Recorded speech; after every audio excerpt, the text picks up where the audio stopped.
Assalamualaikum, salam sejahtera. Saya Syaf Syukri dan ini adalah cerita di mana kami membawakan kisah-kisah ataupun perkongsian yang dikongsikan oleh wartawan kami yang berada di lapangan mengenai apa pengalaman mereka sepanjang berada di lapangan, seterusnya menghasilkan berita untuk sama-sama kita kongsikan kepada halayak umum, khususnya mereka yang terus tune in ke astroawani.com. Tapi untuk ketika ini saya nak memberi tumpuan terlebih dahulu kepada perkembangan politik di mana laporan pagi tadi kami ada bawakan di astroawani.com. Pakatan Harapan PH akan bertanding menggunakan satu logo pada pilihan raya umum ke-15 PRU15 yang akan datang. Bagaimanapun, satu reka bentuk baru logo tersebut juga akan dipertimbang bagi memberi imej dan nafas baharu dalam usaha gerak kerja PRU15, dan perkara itu diumumkan Majlis Presiden PH dalam kenyataan hari ini susulan ketetapan yang diambil pada mesyuarat bulanan mereka semalam. Dan saya petik sedikit lagi antara yang kami paparkan di astroawani.com. Kenyataan itu juga menyebut Majlis Presiden PH dalam mesyuarat bulanan semalam membuat beberapa ketetapan penting sebagai langkah persiapan dalam menghadapi PRU15. Dan untuk kita nak mengupas lanjut mengenai isu ini, mengenai laporan yang saya bacakan sebentar tadi di mana PH bertanding guna satu logo reka bentuk baru, kita nak bersama dengan seorang penganalisis politik, Tuan Mujibu Abdul Muiz. Assalamualaikum Tuan. Waalaikumsalam Syaf, selamat petang. Selamat petang, apa khabar? Baik, Alhamdulillah. Alhamdulillah. Baik Tuan, kita terus saja kepada perbincangan kita Tuan, ya, fokus ketika ini. Bagaimana Tuan melihat setelah laporan yang dikeluarkan ataupun kenyataan yang dikeluarkan oleh PH sendiri akan bertanding menggunakan satu logo, tapi fokus saya kat sini, saya nak tanya Tuan, bagaimana pula dengan ada juga dalam kenyataan ditulis hari ini, reka bentuk baharu juga dipertimbang bagi memberi imej dan nafas baharu dalam usaha gerak kerja PRU15 Tuan? Ya, barangkali bertanding guna satu logo ini adalah satu strategi yang bijaklah bagi saya, ya.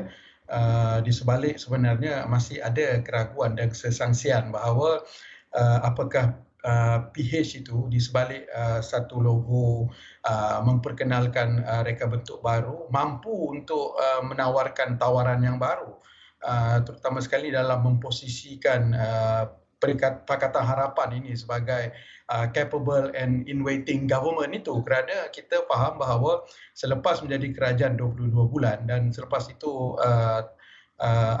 nampak bebanan kepada Pakatan Harapan ini banyak kepada ketidakmampuan mereka untuk menunaikan janji, dan ini menjadi bebanan yang saya rasa sungguh berat untuk dikikis oleh Pakatan Harapan dalam aspek itu, kerana jelas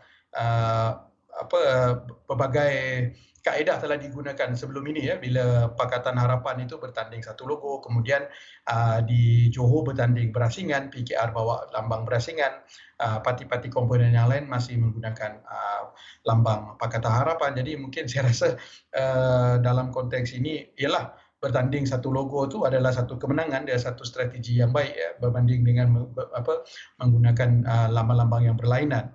Tetapi yang dalam masa yang sama juga harus memikirkan apakah root cause yang harus dibawa sebagai sebuah pakatan ini mampu untuk menampilkan Pakatan Harapan itu sebagai capable government in waiting, seperti mana yang diharapkan.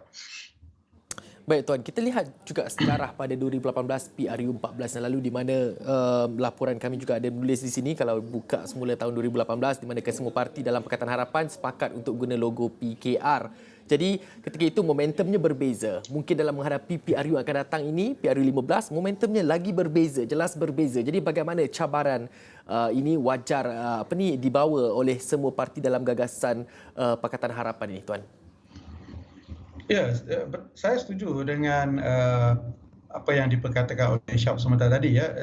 Senario dan setting 2018 dan juga 2022 ataupun 2023 lah, bila PRU ke-15 itu berlaku tu sebenarnya sangat berbeza, kerana pada 2018 ketika PRU 14 itu kita faham bahawa naratif untuk menjatuhkan rejim kleptokrat UMNO itu memerlukan satu kesatuan, menunjukkan satu kesatuan pembangkang yang pada ketika itu seolah-olah memperlihatkan bahawa mereka adalah sebuah pakatan yang mantap, dan dibantu dengan faktor yang sama, rakyat pada ketika itu marahnya, kemuncak kemarahan itu memang sudah tidak boleh tertahan lagi. Tetapi selepas berlaku perubahan rejim, jelas 22 bulan bebanan sebagai pemerintah dalam konteks walaupun setengah pemimpin Pakatan Harapan mengatakan mereka tidak diberikan ruang dan masa yang secukupnya, dan dalam masa yang sama kalau kita baca kenyataan Datuk Seri Anwar Ibrahim sebagai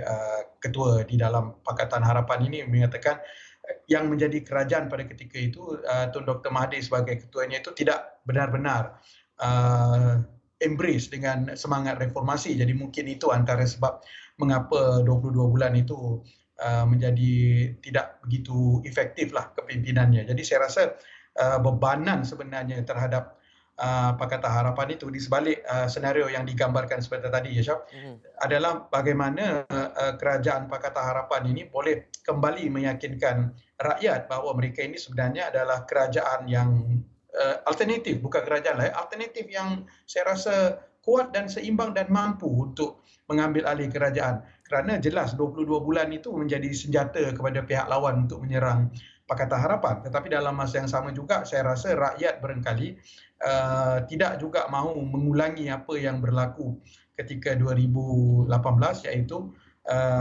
memilih Barisan Nasional yang pada ketika ini barangkali kembali diasak dengan isu-isu yang sama ketika 2018, isu-isu yang melibatkan rasuah, ya, integriti, pecah amanah, salah guna kuasa. Ini isu-isu yang berat yang saya juga lihat bagaimana Barisan Nasional terkial-kial untuk menangani ini, dan tidak heranlah selepas kes Datuk Seri Najib ini saya rasa Barisan Nasional berada dalam defensif. Tapi apakah dua senario ini akan memberikan kelebihan kepada Pakatan Harapan? Saya juga melihat itu tidak, ya, di sebalik keputusan mereka bahawa perlu bertanding di bawah satu logo dan mendatangkan logo yang baru yang mungkin lebih segar pada ketika ini. Kerana jelas yang penting sebenarnya adalah bagaimana Pakatan Harapan itu memberikan hala tuju dan membawa satu agenda politik yang kompetitif, yang menyeluruh, yang ada solusi-solusi kepada penyelesaian dasar ekonomi, di samping berterusan menjajah tadbir urus yang baik, cuba untuk memperbaiki permasalahan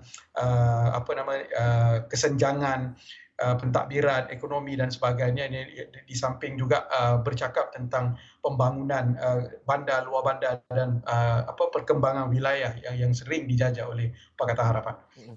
Baik Tuan, saya menarik juga beberapa perkara disentuh oleh Tuan sendiri, antaranya pemerintahan oleh PH selama 22 bulan, bagaimana nak mendatangkan sentimen keyakinan dalam kalangan rakyat Malaysia untuk terus memilih Pakatan Harapan sebagai government in waiting dalam PRU 15 akan datang. Tapi dalam masa yang sama kita tak boleh melupakan juga hakikat kebangkitan Barisan Nasional dan juga UMNO dalam beberapa siri pilihan raya negeri sebelum ini di Melaka, di Johor juga. Jadi bagaimana sentimen itu harus sentimen yang baik ataupun sentimen yang segar harus diberikan kepada rakyat dalam memastikan apa saja yang dibawa atau apa saja diperjuangkan oleh Pakatan Harapan ini mampu dekat di hati rakyat dan membolehkan mereka membuat pilihan yang sama sekali lagi, atau bagaimana caranya? Apa strategi yang paling berkesan sebenarnya Tuan?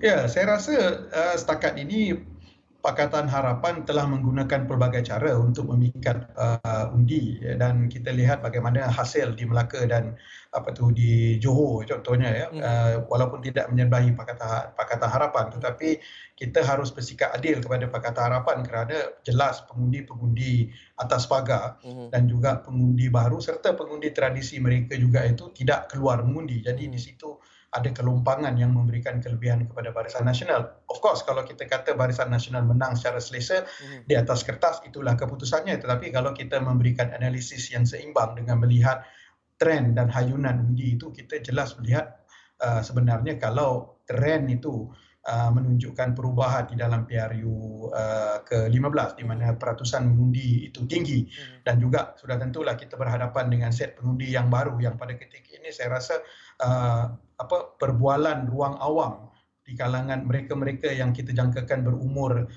di bawah 30-an yang kita kategorikan sebagai mungkin pengundi baru, pengundi pertama, pengundi atas pagar, bagaimanapun kita mengklasifikasikan mereka. Mereka itu kembali gairah dengan politik, dengan isu-isu terkini, ya.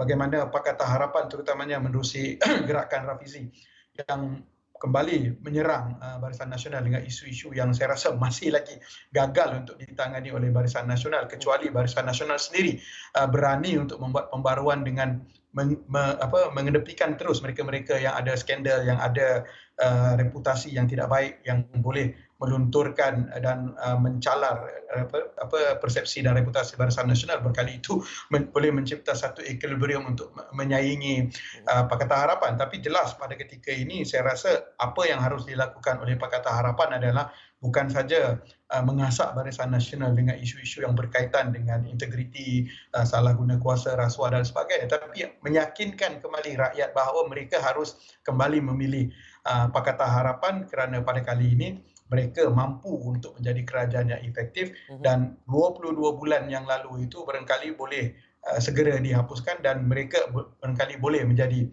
kerajaan yang menunaikan janji. Tetapi itulah dalam tempoh yang singkat ini dengan apa nama mungkin isu yang kita bincangkan tadi, Syaf, ya, akan digunakan dengan sepenuhnya oleh Barisan Nasional, ya, mengkaitkan Pakatan Harapan sebagai kerajaan yang tak mampu tunai janji, cacah marba, tidak bersepakat dan sebagainya. Ini barangkali sesuatu yang perlu ditangani oleh Pakatan Harapan dalam jangka masa pendek. Kerana jelas, ya, kalau pengundi itu boleh digairahkan kembali seperti sekarang, tugas terutamanya dalam Pakatan Harapan ini adalah memastikan pengundi-pengundi tradisi mereka dan ya, itu juga turun mengundi, kerana jelas di kawasan-kawasan yang mereka selamat pun mereka menang tidak banyak kerana pengundi-pengundi tradisi mereka itu tidak turun sepenuhnya. Dan kalau kita bercakap tentang swing undi di kawasan-kawasan campuran, maka di sini paling kritikal kerana margin undi yang sedikit itu boleh menentukan siapa juga yang menang. Jadi kalau Pakatan Harapan benar-benar merasakan mereka mampu untuk mengeksploitasi isu terkini dan berterusan mencipta satu naratif yang kuat dengan sebaik mungkin memposisikan mereka seperti mana yang kita katakan tadi sebagai sebuah pakatan yang capable dan juga mereka ini adalah satu in-waiting government, itu saya rasa sudah cukup baik dan barangkali mempunyai peluang untuk kembali diundi pada PRU ke-15 kelab. Baik, terima kasih Tuan Mujib Abdul Muiz atas penerangan tersebut, atas perkongsian dan analisis tersebut. Kita berbincang mengenai PH bertanding guna satu logo reka bentuk baharu menjelang PRU15. Terima kasih sekali lagi Tuan Mujib Abdul Muiz dan saya kira kita berhenti rehat seketika, bertemu semula selepas ini.